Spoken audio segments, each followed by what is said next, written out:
Hey, it's Soul with another video brought to you by all of these people. These are all the cool patrons and all the Twitch subscribers, and I just want to give a shout out and thank all of you. So, the Champion of Azeroth is a blithering idiot.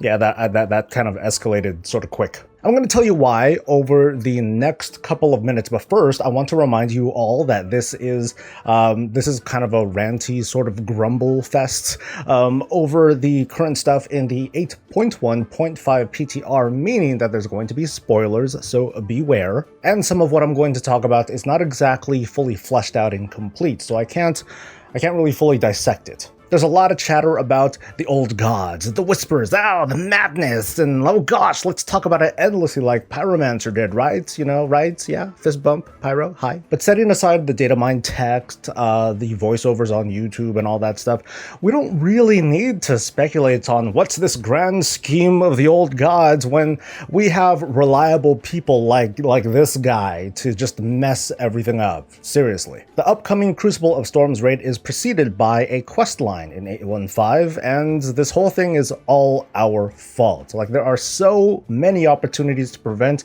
the events that lead up to this raid from happening, but they do. And, you know, by the end of this, if you want to call this out as bad writing, sure, go ahead. I'm not going to blame you one bit, but although, you know, 5, 4, 3, 2, 1, okay, I'm over it. You might not be. But well, anyway, I'm going to focus on the champion for a little while, as if it's like a reality show. Like, dude, what are you doing, man? Don't do it. So this should be fun. Let's begin. The quest begins during a world quest in Zandalar, or Cool Terrace, where the champion helps repel a Naga invasion. The champion loots this item called an Asharan Medallion, I think that's how it's pronounced, which has some weird writing on it, and decides, hey, maybe the Tortolan can tell us what the writing on this thing means. Cool. Off he goes to the Tortolan, who explain that these are orders to find and acquire powerful artifacts. Then the turtle guy points out that, hey dude, there's something that I found that can help. And then he points at Xal'atath, Blade of the Empire. Okay, so there's a little bit to unpack here, because somehow the dagger, which was once in the possession of like the priest champion during Legion, aka the High Priest, it made its way to Naga hands. And then the turtle found it and picked it up and put it on a crate. As you might notice from the game footage, I'm using my paladin here. So, in the context of story, it's plausible that he, this paladin champion, doesn't know anything about Xal'atath. I mean, that's fair, because during the events of Legion, he was doing paladin stuff, and he was saving the priest order hall. Haha. Here's what's really cool though.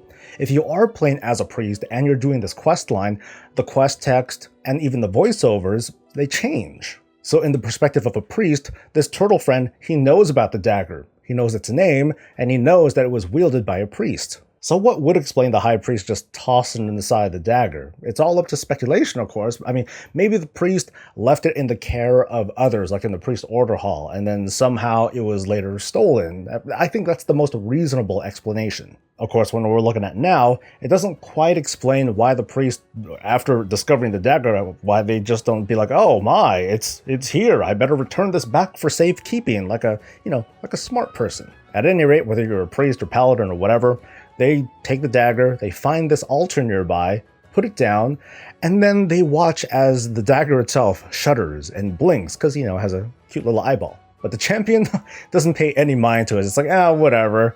And to their credit, they have seen a thing or two. Here's what kills me though. During this quest sequence, we get to read the champion's thoughts. If you're not a priest, the text reads, you are filled with a sense of dread and foreboding. This is probably a very bad idea. If you're a priest, it's different. You feel a familiar sensation as Xal'atath reaches out to your mind, a beguiling blend of dread and delight. Yeah, even for a champion of Azeroth, there are a lot of red flags that are waving at this point, but oh well, for the sake of story, the champion decides to not, lock it up in a tomb or blast it off into space or drop it in the Firelands or whatever. Instead, the champion just progresses forward. What follows is a series of escalations as the champion converses with Xal'atath and pretty much does its bidding. You can call it curiosity, enthrallment, nostalgia, lust, wink, whatever. I should remind you that unfortunately, as a priest, I couldn't progress any further in the questline. It just broke. So I can't say for certain what the quest dialogue is going to be like, even though there's been some data mined leaked stuff. So if there's anything cool, I'll update it. The champion's descent into madness or stupidity or whatever starts with helping feed Xal'atath with the souls of nearby Naga. Now, okay, yeah, Naga are bad, cool, but devouring souls, that's a little suspicious too, I would imagine. After feeding her like a good little pet, she explains that the Naga are in fact up to no good, that they're gathering items for this kind of ritual, or at least that's what she leads you to believe. She says that we can find a much better use for such a prize, and apparently that's all the explaining that we need because her voice is like so sexy, ooh. And so the champion goes off to secure this thing called a Void Stone, which upon its retrieval somehow gives Xal'atath a body, which the way I see it, this secures the seductive parallel between the curvy dagger and this curvy elf. I mean, of course it's a void elf, and imagine if it was like a void gnome or something, that would be a nice twist. It pleases me that we have a chance to spend more time together. Obediently, the champion runs off to collect the other things, a trident from some pirates, and a crown from a crab who likes to hoard things. It's a crab. Alright, cool. Then you're told to travel to Stormsong Valley. You meet Xal'atath and she's basically like, hey, come into this cave, it'll be cool, it's totally safe, nothing could go wrong. Oh yeah, absolutely nothing in this cave is unsafe, and yes, sure, the champion would be happy to help this talking dagger who looks like a sexy elf by placing these items in a row in a ritual. And didn't she say that the servants of N'Zoth are preparing for the master's return? Like, isn't the champion doing this like right now? He is literally preparing for the master's return. Dude, don't freaking do it. What the hell? And then a blacked out cutscene. And unfortunately, we don't know what happens. Or do we? If you walk right back in, you get to see what might be the framework for whatever this in-game cutscene is going to be. Let's have a listen. Hear me, God of the Deep. I have brought you the open. Honor our bargain. Free me to find my own fate. Go, but the blade must remain to serve my will. And so, that's it. You return to the capital and you report your findings. In the case of the Horde, you talk with Talanji, and she calls out the champion. She basically says that, yeah, champion, you gotta clean up that mess that you made, and next time, maybe you shouldn't listen to some dark talking dagger. Oh, and there's like an eyeball thing on your head now. Have fun with that. I find this quest to be ridiculous because it makes the champion seem like this gullible like idiot to the point of satire, and yet at the same time this whole segue into the old gods finally playing their hand in the Battle for Azeroth expansion, this needs to be something that's got to be taken seriously. I gotta say though, after playing through it as a paladin and knowing that there are differences if you are playing it as a priest, if there is another chronicle book and it covers this very event during the BFA expansion, I would bet money, a small amount of money, that it's going to be the high priest that executes on all these different actions, because I think that the high priest is at least like a little bit compromised after having spent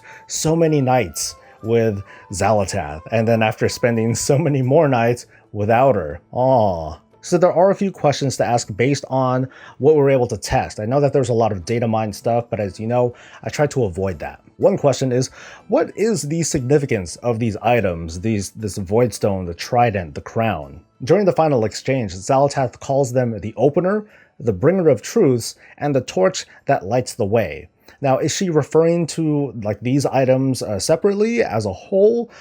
Is she actually referring to the champion himself or herself, or is it something else entirely? The next is, where does Xal'atath go at this point? Now, we know that she's not going to be a boss in the Crucible of Storms raid, and it's unclear if she's going to be directly involved in the 8-2 raid or any of the 8-2 events, but that's really, really far off, and, well, chances are, probably. She does at least have a relationship with N'Zoth, though. I mean, they did have a previous agreement, as it's shown in the text here, and now she considers herself free to find her own fate. And finally, we leave the dagger in the care of this big old eyeball who we presume is N'Zoth. How does that dagger end up in the hands of Sylvanas Windrunner? I would wager that after the raid's over, the Horde just simply takes possession of the dagger, or maybe an agent of N'Zoth just kind of pushes it, nudges it in their direction. I did an earlier video that speculated on just what this dagger might be capable of. It might be kind of interesting. So that's all I got for today. A little bit of lighthearted lore stuff, a little bit of smack talk against the champion. So